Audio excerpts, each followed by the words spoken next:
Day Trading, le podcast. La peur, amie ou ennemi du trader. 4e et dernière partie.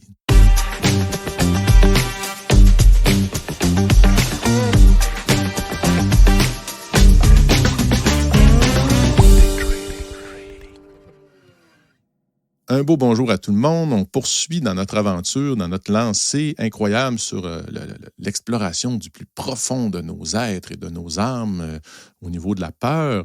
Et je suis toujours en compagnie de François et Paul. Et je voulais faire un petit peu de pouce sur ce qui avait été discuté à la fin de l'autre podcast, c'est-à-dire quand on parlait de partager avec nos proches.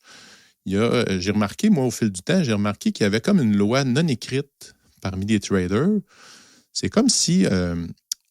ça ne se demande pas, dans le fond. Tu sais, quand tu dis à quelqu'un, je fais du trading, puis que l'autre va trader, on ne demandera pas à l'autre, OK, c'est quoi ton capital du trade? C'est quoi tes profits? Il y a quelque chose qui semble peut-être malaisant, mais que moi, je trouve ça sain de ne pas avoir besoin de mettre de montant dans l'aventure des autres, pour ne pas me comparer, pour ne pas, dans le fond, mettre une pression, ou je vais essayer de plus m'intéresser à c'est quoi ta stratégie, c'est quoi ton approche, qu'est-ce que tu trades comme produit, mais je pense que c'est établi comme ça, c'est quelque chose qui est commun, ça ne se demande pas. Puis on attribue ça à quoi, selon toi, Paul?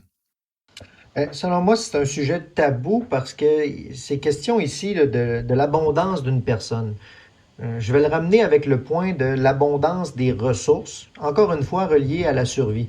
On a vu certains YouTubers qui étaient spécialisés en crypto ou en trading parler de tous leurs revenus puis comment sont abondants dans ces ressources-là se faire cambrioler chez eux. Donc, montrer son abondance va générer toutes sortes de réactions émotionnelles. Donc, même si vous êtes de bonne foi, puis que vous dites, ben moi, ça ne me dérange pas de parler d'argent, je vais te dire combien je gagne, puis combien je trade, puis c'est quoi mon capital. Il est possible que ça génère chez l'auditoire ou chez les gens qui en entendent parler toutes sortes de réactions émotionnelles. Et là-dedans, il y a peut-être une infime partie de gens qui vont être plus du type prédateur. Donc, mentionner son argent, c'est pas juste une question de mensonge, de dissimulation, c'est aussi une question de protection de son intégrité.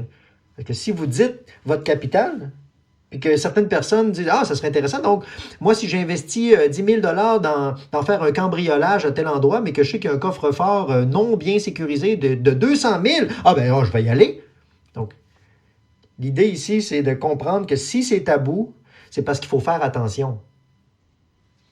Ça ne veut pas dire de rester toujours dans le silence, de rien dire, mais faire attention, relié à la peur. Donc, vérifiez si vous êtes dans une relation sécuritaire pour pouvoir ouvrir. Mm-hmm. C'est vrai que d'emblée, si on est dans une soirée réseautage, ce n'est pas la place nécessairement pour commencer à aller flasher puis, dans le fond, partager tout ça. Mais puis moi, en fait, ça me convient très bien, en fait, cette dynamique-là. Je trouve que, pour moi, ça m'importe peu, là. Puis même, des fois, les gens...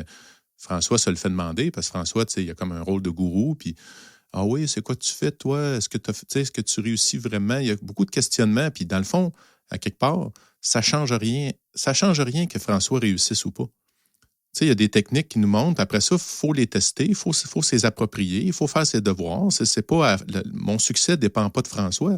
Je peux regarder François aller à trader là, pendant 2 ans, puis moi, ça ne marchera pas de l'autre bord parce que je fais ça d'une autre manière. Fait que c'est vraiment un travail sur soi, tu sais. Puis son succès à François, il ne nuit pas à moi dans le trading. Tu sais, tu disais, on disait plutôt que dans le Forex, quand il y a un gagnant, il y a un perdant, mais le perdant, à l'autre bord, on ne le connaît pas. Là, c'est plusieurs personnes, de toute façon, ou des entités, des institutions. Mais dans les faits, le travail, le combat ou l'aventure, c'est envers soi-même. Fait que le succès des autres devrait m'inspirer à moi-même me convaincre que je vais y arriver, par exemple. Là. À ma défense, parce que là, les oreilles me frisent un peu. Quand j'ai transigé sur le parquet de la bourse, et puis au début de l'électronique de 2000 à 2007 environ, j'étais dans une salle de négociation avec 300-400 traders, puis à la bourse, sur le parquet, on était avec 500 traders, puis on transigeait ensemble. Donc, c'est pas comme aujourd'hui. Devant un ordinateur, toi chez vous, moi chez nous. Donc, tu sais, montrer nos résultats. Là, moi, pendant 6 ans, je savais combien mon partner à côté faisait fait. La personne, elle savait, moi, comment je faisais. Puis quand on transigeait électronique, dans une salle de négociation, assis un à côté de l'autre, devant les ordinateurs, on savait tout ce qu'on faisait.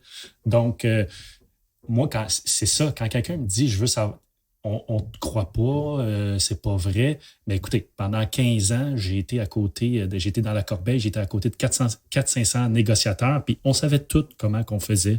Donc, j'ai tellement montré, tout le monde savait tout. Mais maintenant, c'est ça. Avec ce qu'on voit sur Internet, là, parce que là, je prends un peu ma défense, là, qu'est-ce qu'on voit sur Internet, le monde sont très réticents, puis ils doutent. Je comprends, parce que il y a des bons négociateurs, il y a des mauvais négociateurs, il y en a qui montrent du vrai, il y en a qui montrent du faux, fait que le monde ne savent plus où aller. Mais moi, encore là, à ma défense, quelqu'un qui dit, ben François, je veux savoir tes chiffres, tout ça, je les ai déjà montrés, probablement dans mon groupe. J'ai un groupe privé. Oui, c'est ça. Donc, quelqu'un qui veut suivre des cours avec moi, par exemple, j'ai déjà montré mon T4 personnel des 11 dernières années. Tu sais, les T4 du gouvernement, un moment donné, je ne peux pas avoir les clottes plus à terre que ça. Mais bref, quelqu'un qui a des doutes, mais j'ai dit appeler le président de la Bourse de Montréal puis demander à parler, avoir l'histoire de M. Fuji sur le parquet de la Bourse, puis il va tout la raconter. Mais maintenant, aujourd'hui, à l'ère d'Internet, c'est dur. Là. C'est souvent des jeunes de 20 ans, c'est dur à vérifier. Mais bref, c'est ça. Bref, parce que qu'est-ce que Patrick a parlé, ça a venu me chercher parce que moi, c'est un combat de tous les jours. François, c'est pas vrai, c'est pas vrai. Puis ça, c'est minime. Là, sur 15 000 membres, il y en a peut-être une dizaine qui doutent. Mais c'est correct, ça fait partie. C'est correct. Là. Mais c'est tellement facile de faire nos due diligence, comme le trading, de vérifier. Moi, je donne un numéro de téléphone, appelle cette personne-là, puis ils vont tout vous expliquer. Fait que bref, je referme la parenthèse. Donc, dans mon temps, je vais parler comme un vieux, dans mon temps, on pouvait savoir combien la personne faisait parce qu'on transigeait à côté d'eux autres. Donc, pendant 15 ans, moi, le monde a su comment je faisais. Mais là, à 47 ans, ça ne me tente plus de commencer à baisser mes culottes puis de savoir c'est qui en a une plus grosse. Là. Donc, puis les mœurs ont changé. Autre époque, autre mœurs. C'est plus comme ça aujourd'hui, ça veut dire. C'est ça. Donc, je vais laisser Dr. Paul continuer. Mais je pense que c'est relié avec la valeur perçue. Puis les réactions émotionnelles liées à cette valeur-là. Dans les grands leviers d'influence là, sur l'esprit humain, on pourrait dire que François il a mentionné 2 des grands leviers. Il mentionne l'expertise puis la preuve sociale. Donc, se positionner comme un expert là, avec des chiffres à l'appui, c'est vrai que ça augmente la valeur perçue des gens. Puis se positionner avec une preuve sociale des gens qui sont les étudiants, qui ont fait la formation ou qui ont fait, la grandeur, le nombre de personnes dans le groupe Facebook. Ça, c'est de la preuve sociale. Puis ça vise à augmenter la valeur perçue parce que les gens n'achètent pas forcément la valeur réelle d'un produit. Ils achètent la valeur perçue. Et ça, c'est un des grands chocs psychologiques qu'il faut dépasser là, si on veut s'ouvrir au monde, selon moi, abstrait du trading. Là, puis, mais je suis très novice là-dedans. Mais faites juste voir la différence entre est-ce que vous croyez que cet indicateur-là a de la valeur ou vous savez quelle est la valeur réelle de l'entreprise ou du trade. Puis toute la spéculation, on voit à quel point on est influencé par ça. Mm-hmm. Effectivement. C'est fascinant. Fascinant. Moi, je capote. On va bifurquer. Là, on a passé les listes. Puis là, le but de cet épisode-là, c'est d'aller explorer d'autres choses. Paul nous a amené quelques idées à aller explorer, des thèmes là, qui sont en lien puis qui peuvent nous aider à cheminer. Donc, moi, ce que je vois, l'opportunité qui s'en vient, c'est qu'on va apprendre des subtilités là, pour comprendre, mieux comprendre, puis nous aider à évoluer, puis nos réactions, comment on réagit émotionnellement. Le premier thème que tu as suggéré, dans le fond, c'était au niveau de la psychologie de l'argent. Est-ce que l'argent nous rend plus heureux? Est-ce que c'est vrai, ça, que l'argent nous rend plus heureux? Alors, c'est une question qui est souvent posée. Puis, on pourrait dire que oui et non. Il y a des gens qui, ça va faire leur bonheur, mais seulement s'ils n'en ont pas beaucoup ou il en manque. Puis les gens qui en ont déjà suffisamment de l'argent, ça va avoir, pour régler leur mode de vie quotidienne, mettons s'habiller, se nourrir, les enfants à l'école, tu sais. Bon, une fois que c'est réglé, tous ces fonctionnements de base-là, l'augmentation du salaire ne va pas avoir un grand impact sur le bonheur. Puis voire même à un certain seuil, ça va devenir apparition d'un nouveau mode de problème. Mais on pourrait dire qu'il y a 3 grandes catégories ou des paliers, on va dire, à franchir. Celle du seuil de la pauvreté. Les gens qui sont pris dans cet enjeu-là, lié, mettons, à moins de 30 000 $ par année de revenus. Bien, eux, c'est clair que ça ferait leur bonheur d'en avoir plus, parce que ça les aiderait à sortir de l'enfer du crédit. Ça leur permettrait d'arrêter de stresser à chaque jour pour « vas-tu réussir à manger demain? » Mais dépasser 80 000 par année, là, ça commence à atteindre une espèce de seuil plafond. C'est-à-dire qu'à vers 80 000 par année, on tend à être capable d'avoir sécurisé notre fonctionnement de base, notre logement, notre nourriture, nos loisirs. Donc tout est correct, là, ça. Mais par contre, il y a un problème qui apparaît rendu à ce deuxième palier-là. C'est le seuil de l'habituation. Ça a été très étudié en psychologie avec les gains d'argent via la loto. Là. Mettons quelqu'un qui avait déjà de l'argent puis que tu lui donnes 2 millions, paf, qui tombe comme ça demain matin. Il va être très heureux quelques mois. Puis il va revenir à son même niveau de bonheur qu'il avait avant. Parce que la majorité des gens, ce qu'ils font, c'est qu'ils vont augmenter leur mode de vie en lien avec le revenu, mais le cerveau, il n'est pas fait pour vivre trop de plaisir. Hein. Il va s'habituer à ce plaisir-là pour retrouver sa capacité de discernement. Puis là, j'ai plus le plaisir comme avant, fait que j'augmente encore une fois les dépenses pour aller chercher le gros plaisir. Puis là, mon cerveau, il se réhabitue encore une fois. Ça prend à peu près 8 à 12 mois pour que le cerveau s'habitue à un choc émotionnel.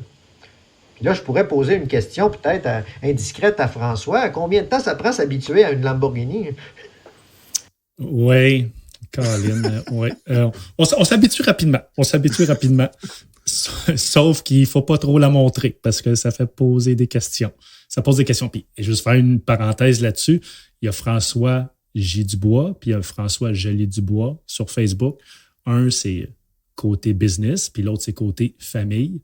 Et puis, oui, des fois, pas souvent, je monte les photos, la Lamborghini sur François J. Dubois, mais c'est mon compte entreprise. Ça fait partie. C'est un peu marketing, mais je ne vends pas du rêve. Moi, je dis après 30 ans, un jour, peut-être, tu vas pouvoir t'en payer une. J'ai commencé avec tout le monde, là, comme une Pontiac Sunfire, tout ça.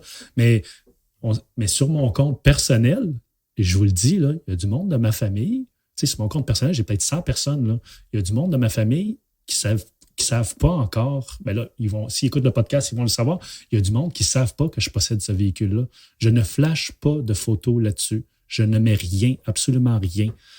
L'autre, c'est comme un personnage. C'est moi aussi, là, mais c'est un personnage. Ça fait partie, tu sais, le trader lifestyle.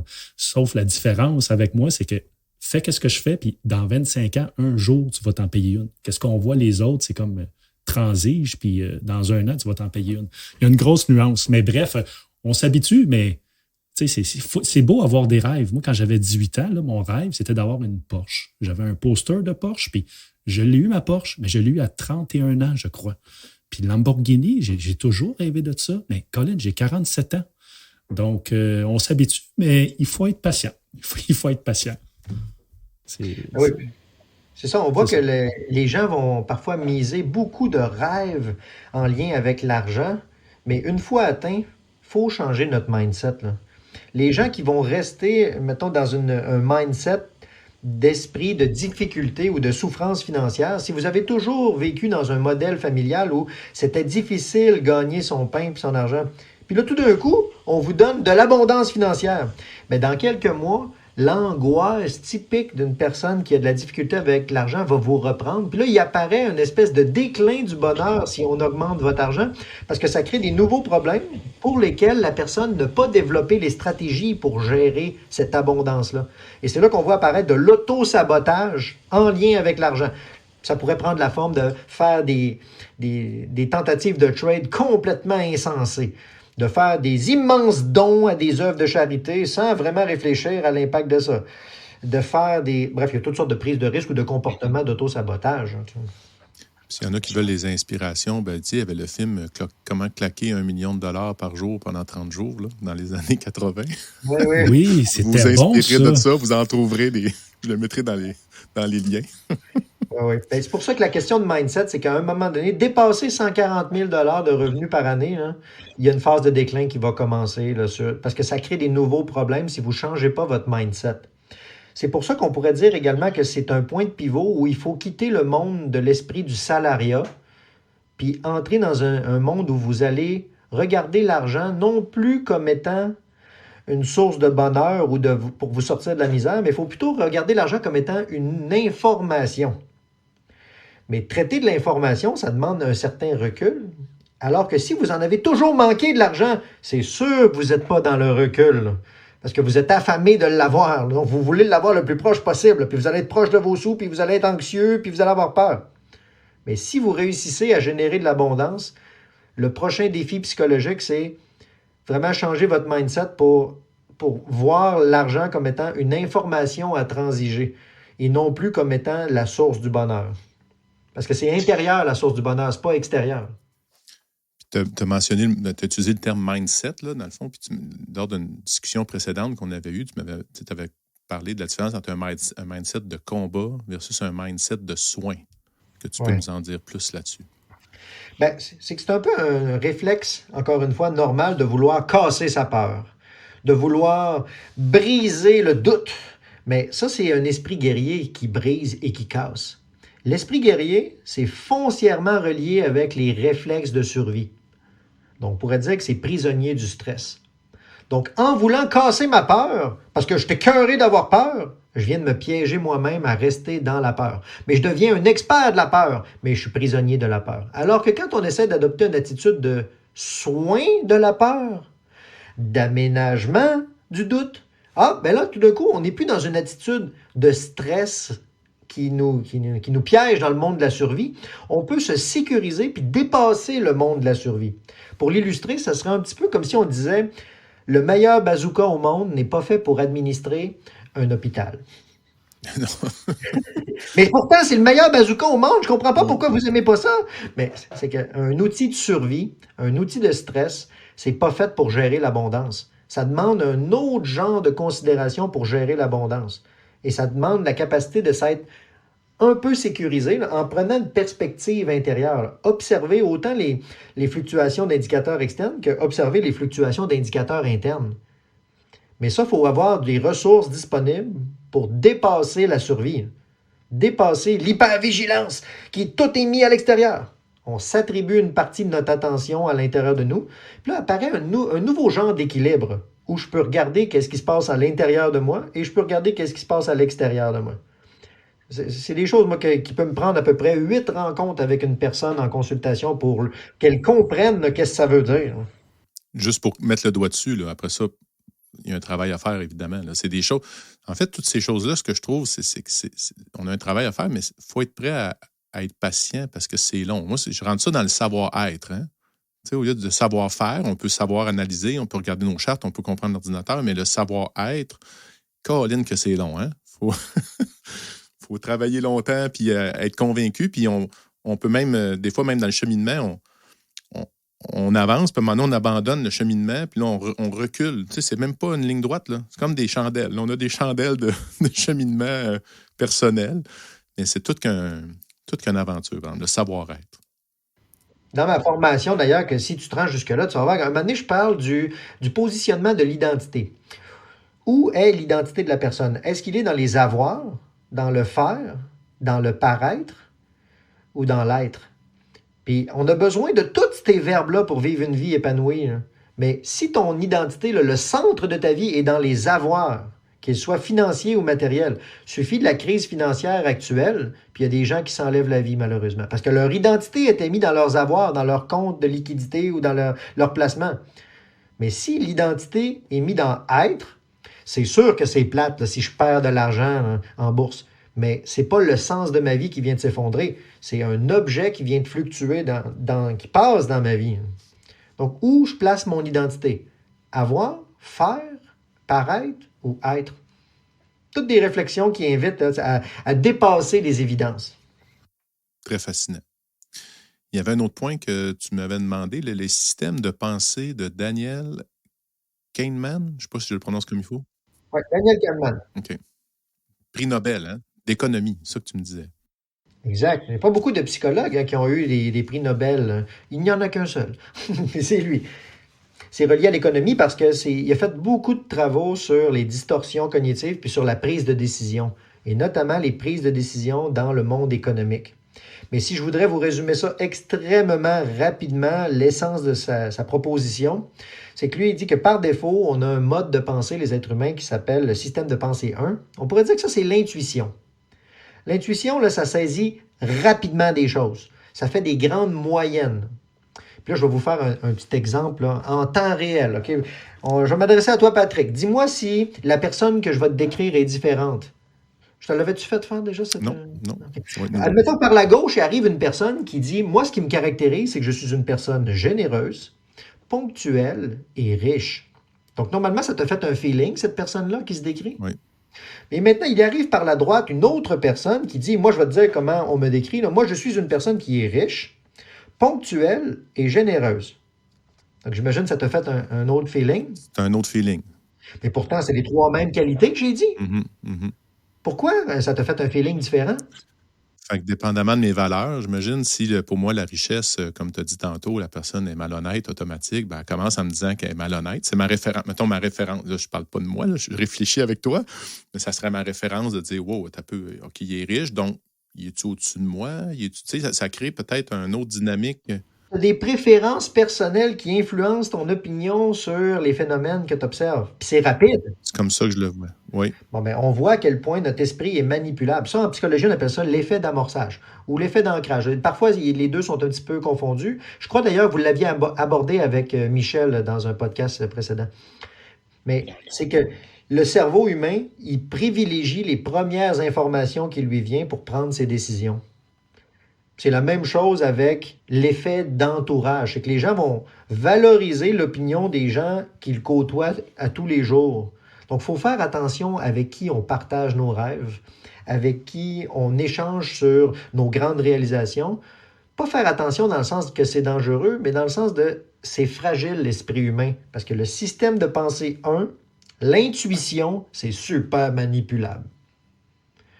Regardez les premières campagnes marketing avec un homme qui est au volant de sa Ford et sa femme qui s'est blottie contre lui. L'homme est détendu, il fume la cigarette dans sa Ford avec les enfants sur le siège arrière. Regardez ça, soyez comme cet homme, achetez une Ford. Et là, les ventes de Ford augmentent parce que les gens s'identifient à ça. Ben aujourd'hui, c'est la même chose avec les influenceurs sur TikTok. Les influenceurs font quelque chose, puis les gens disent « Ah, mais moi aussi, je veux vivre ça! » Mais c'est pas rationnel. Non. Et pour finir, ben, le système de pensée 2, lui, ça se trouve être le système de pensée rationnel. C'est un système qui est beaucoup plus lent, puis qui ne va pas faire des moyennes, il va faire des comparaisons d'unités une avec l'autre, qui va prendre le temps de les examiner pour faire quelque chose de précis. Donc, on va faire un test de système de pensée 2. François, combien ça fait 600 fois 48 divisé par 3? Ouais, 28. Prends une chance. Mauvaise réponse. Mais on pourrait dire que si tu prenais le temps, tu pourrais y arriver. Mais juste le fait de... C'est 80...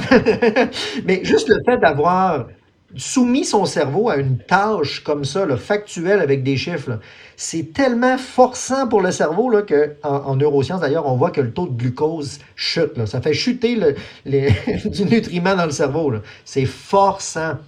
Donc, il faut se rappeler ici qu'on n'a pas le même système de pensée quand on est rapide pour survivre et quand on est posé pour être rationnel.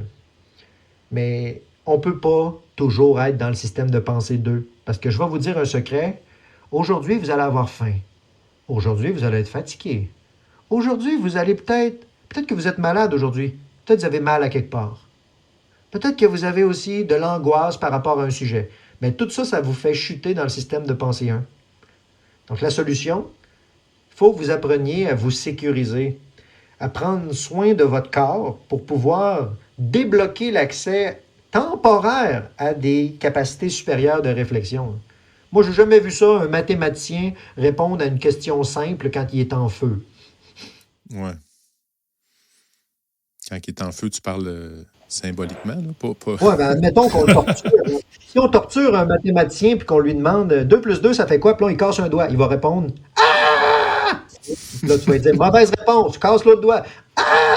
Mais c'est parce que la souffrance perturbe les capacités de réflexion. Ouais. Ouais.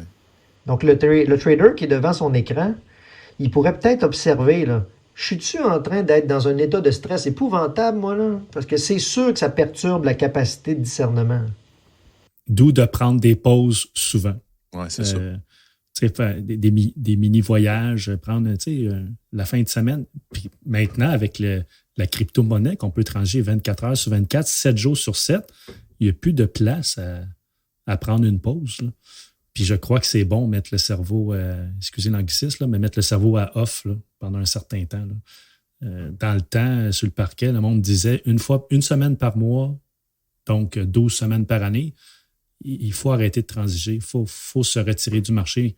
Puis dans le temps, c'était facile, mais maintenant, on est tellement connectés partout avec les cellulaires, c'est fou. On est, peu importe où ce qu'on va, on est connecté. Fait que bref, pour ne pas tomber dans le pattern que tu expliques, je crois que c'est bon aussi de prendre une pause. Là. Qu'on soit en gain ou en perte, là, de retomber du nuage ou se ressaisir si ça va mal. Là. Mais enrichissez votre vie. C'est ça, si les gens pouvaient garder à l'esprit là, de ne pas appauvrir leur expérience pour ne faire que ça, parce que c'est un grand piège. Les gens peuvent se dire, hey, c'est formidable, je vais tout mettre mon énergie sur quelque chose, hey, ça va avancer. Hein. Mais en réalité, c'est un risque parce que c'est le risque d'appauvrir son champ d'expérience, de plus en plus spécifiquement centré sur quelque chose. Puis, comme a mentionné tout à l'heure Patrick, ben, le fait d'avoir une famille proche, d'échanger avec eux, la présence des enfants, ça enrichit de force votre expérience. Là. Mm-hmm. Donc, c'est un facteur de protection. Mais peut-être que temporairement, c'est bien d'entrer en sous-marin et puis de se fermer sur notre optique, tout ça. Mais on ne passe pas notre vie dans un sous-marin. C'est temporaire et transitoire. Effectivement. Quelle belle image. Ouais, une belle comparaison. Moi, je suis complètement comblé, au fond, de ces 4 épisodes-là. Merci beaucoup, Paul, d'avoir accepté l'invitation.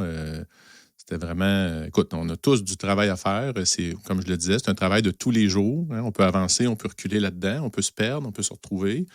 On peut devenir très, très riche et être lamentable et faire pitié, comme on peut sembler avoir moins de succès, mais être heureux. Donc, c'est pas une garantie de bonheur là, de se lancer dans le trading, mais moi, personnellement, je trouve que c'est une tellement belle aventure. Puis, quand j'ai commencé, c'était ça. C'était comme... je voyais ça très technique. Puis là, je me rends compte que c'est vraiment un travail sur soi incroyable. C'est ça qui est le plus beau, je trouve, de cette profession-là. C'est si on veut réussir, on doit travailler sur soi. On doit s'investir. Je trouve ça merveilleux. Et alors, en conclusion, en fait, à moins que vous vouliez dire un dernier mot. Mais moi, je trouve que vous m'inspirez beaucoup, les gars, dans ce que vous avez fait avec votre podcast et avec le groupe. Là. C'est une des raisons pour lesquelles j'ai voulu partager mon savoir de psychologue avec vous autres, là, parce que je trouve que c'est tellement généreux ce que vous offrez aux gens que pour moi, ça m'a connecté avec ce désir-là de rendre un peu l'appareil, de multiplier l'abondance. Donc, moi, ce serait l'invitation que je ferais aux gens, c'est ne soyez pas radins de vos découvertes puis de vos bons coups ou de vos mauvais coups aussi.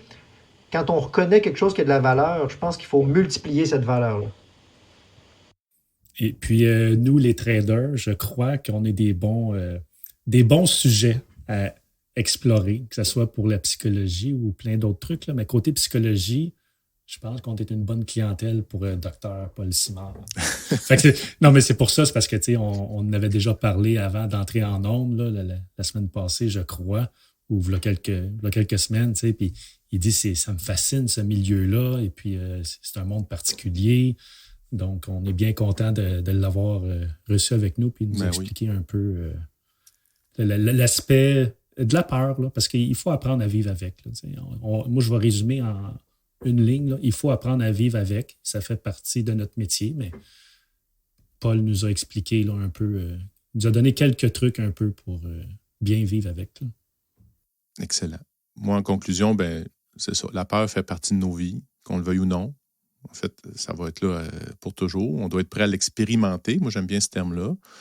Puis, c'est un incontournable. Donc, il faut l'accepter. Ça va faire partie de ça. Et ma maxime, dans le fond, pour terminer, ce serait faire de la peur son allié permettra aux traders d'atteindre un niveau de contrôle hors du commun. Bon trading à tous.